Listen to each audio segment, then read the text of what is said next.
the beginning, Qasr Alhosn was built as a fort to preserve and overwatch fresh water. But many years later, it turned into a palace where Sheikh Shakhbout and his family lived in. Qasr Alhosn is a big part and a very prominent part of Abu Dhabi's history, culture and heritage that narrates a story that tells how life in the past used to be.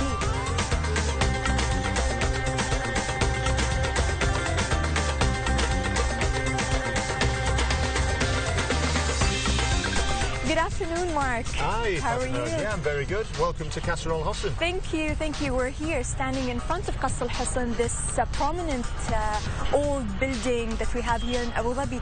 Let's talk, Mark, about what makes it so special.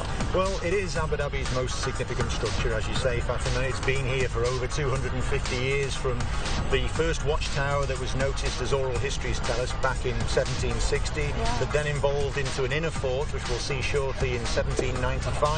And then the latter era of the palace, which you can see the walls of right behind us here, from 1939 to 1945. So really, this building is the physical timeline of the story of Abu Dhabi and its people. Amazing. And I know, Mark, that you have something hidden for us. You're going to take us on a tour, show us the palace from the inside. So shall we start? Let's do that. Let's do it.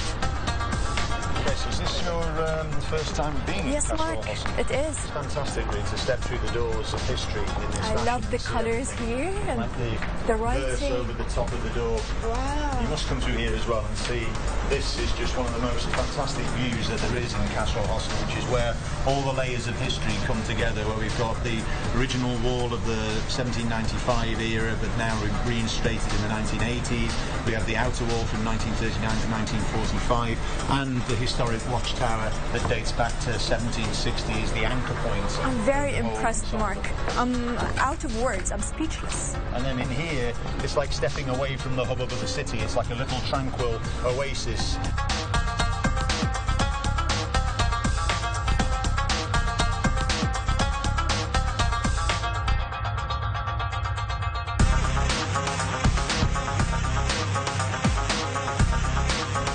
I must take you over here to show you where the story of Abu Dhabi all began. It was this tower that was first noticed on Abu Dhabi Island in 1760, as oral histories tell us. It may be older than 1760, but that's the only data point that we have, is that oral discussion about it. And this, for us, is the most delicate operation that we have, because we appreciate how much value this one structure has to this place. It is constructed from coral stone in its purest form, and then it's rendered over the top, as we can see here, with the gypsum render from the 1980s era. It's a very strong structure in terms of its positioning within the overall ensemble of the architecture of Qasr Alhosn, and a very defensive tower with these devices that go all the way around the top of the tower to protect the people inside it. And then later on, as it would have in the story of Abu Dhabi, this tower then becomes part of the first inner fort at the time of Sheikh Shakhbout bin Diab in 1793. And then from that, the whole building evolves outside of it in the 1940s.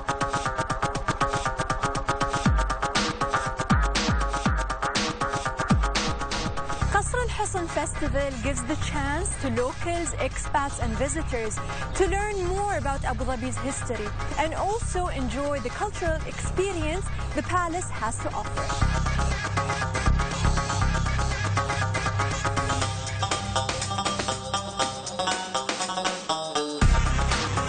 So Fatima, let me take you through into this area here, where our artisans are looking for some lost structures at Qasr Alhosn. Mark, I was wondering what's going on here. What kind of work is still being done?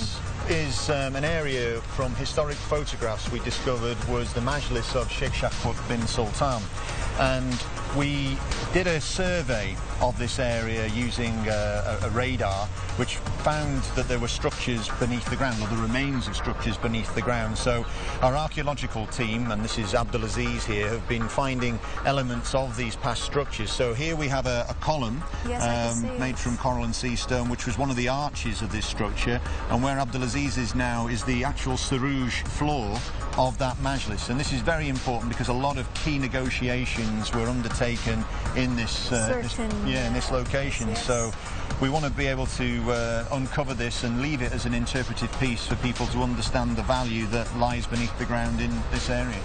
So let's go inside the palace, Fatima, and show you some of the ways in which the building was ventilated and the rooms and organisation of the rooms around a cloister from the past.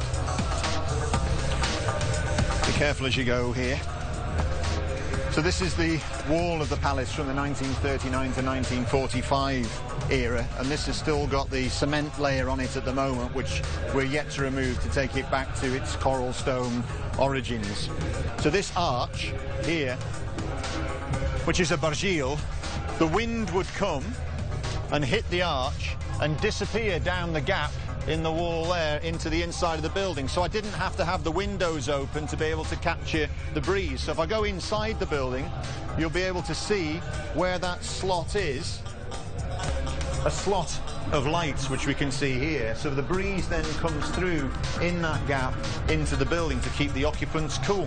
Yes, very, very interesting. And Mark, I can see the seating. It's very interesting. And what is it made of? Yeah, the ceilings in Qasr Alhosn are primarily made from mangrove pole, and the mangrove will only grow to a length of 3.6 metres, which predominantly means that most of the rooms are 3.3 metres wide, because they bear on the walls either side by that remaining 150 millimetres to each side.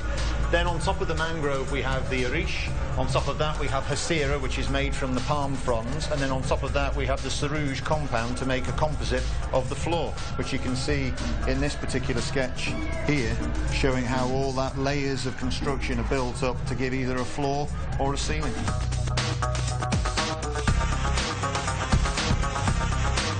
Mark, I'm out of words and how to thank you for this really informative history lesson that you gave us. Thank you. Amazing and impressive work that have been done into the palace, so well done. Thank you so much, and we're very, very proud of it. Great. Well, I look forward to opening the doors of Qasr Alhosn to you again soon. Inshallah. Thank you. Thank you so much, Mark.